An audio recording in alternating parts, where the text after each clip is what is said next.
अलबेले किस्सों की दास्तां के सिलसिले शुरू हुए बनके कहानियां कहानियां।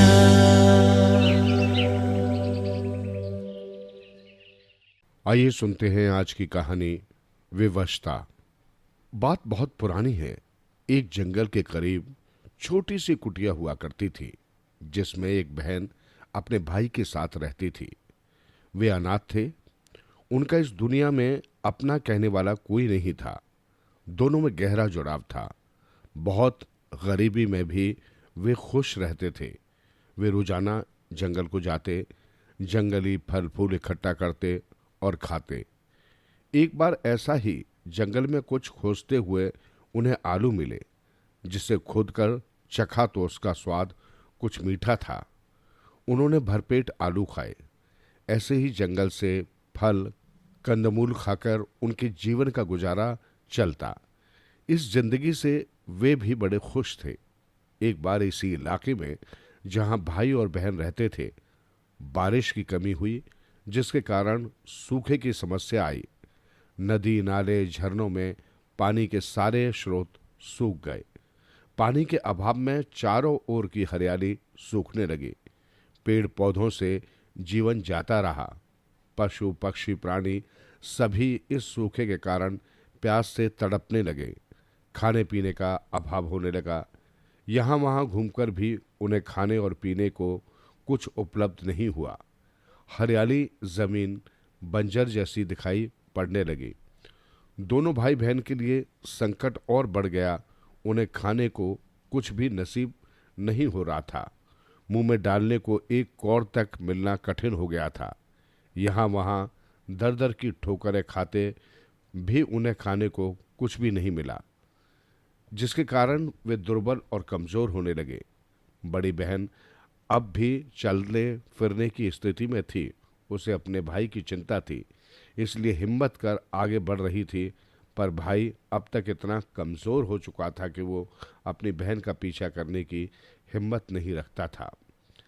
एक दिन उनके साथ एक हादसा हुआ। जंगल में खाने की खोज में भटकते दोनों भाई बहन वहां पहुंचे, जहां उन्हें प्रकृति के सुखद दिनों में मीठे आलू मिले थे। बहुत उम्मीद के साथ बहन ने जमीन खोदना आरंभ किया। मीठे आलू का ख्याल आते ही छोटे भाई के मुंह में पानी आने लगा। उसकी भूख और ज्यादा बढ़ गई। भाई के मुंह से निकला, क्यों लेप्चा भाषा में इसका आशय मीठा आलू होता है। भाई के मुंह से ये बार क्यों क्यों निकलने लगा था। उसका भूख से हाल बेहाल हो रहा था। अपने भाई की ऐसी दशा देखकर बहन का मन भी बड़ा आहत हो रहा था।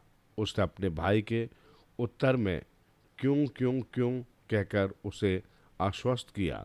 क्यों का लेप्चा भाषा में आशय मैं तुम्हें दूंगा से है। बहन जमीन खोदती रही, पर उसे कंदमूल कहीं दिखाई नहीं दिया। बहुत बड़ा गहरा गड्ढा खोदा, पर कंदमूल कहीं दिखे नहीं। रात होने के थी। सूरज अपनी किरणों को समेट चुका था। तभी अचानक उस बड़े गड्ढे में बहन गिर गई। सूखी मिट्टी फिसलती उसके ऊपर गिरने लगी। भाई कुछ समझ पाता इससे पहले ही बहन अपने खुद गड्ढे में दफन हो गई। इस दृश्य को देखकर भाई की स्थिति बहुत खराब हो गई। इस व्यथा में वो वहीं बेहोश हो गया और फिर उसे कभी होश नहीं आया। भूख की आग बुझती इससे पूर्व ही दोनों हमेशा के लिए शांत हो गए। लेप्चा समाज में ऐसी मान्यता है कि दोनों ही अतृप्त आत्माओं ने पक्षी का रूप लिया है। पक्षी क्यों क्यों की आवाज निकालते हैं। जब कोई पक्षी क्यों और अन्य कोई पक्षी क्यों का उत्तर देते सुनाई देता है, तो पुनः उनके मानस में भाई बहन की कथा ताजी उठती है। वे समझ जाते हैं कि कोई खाने की तलाश में है, इसलिए लेप्चा समुदाय उनकी मदद में तत्पर हो जाते हैं।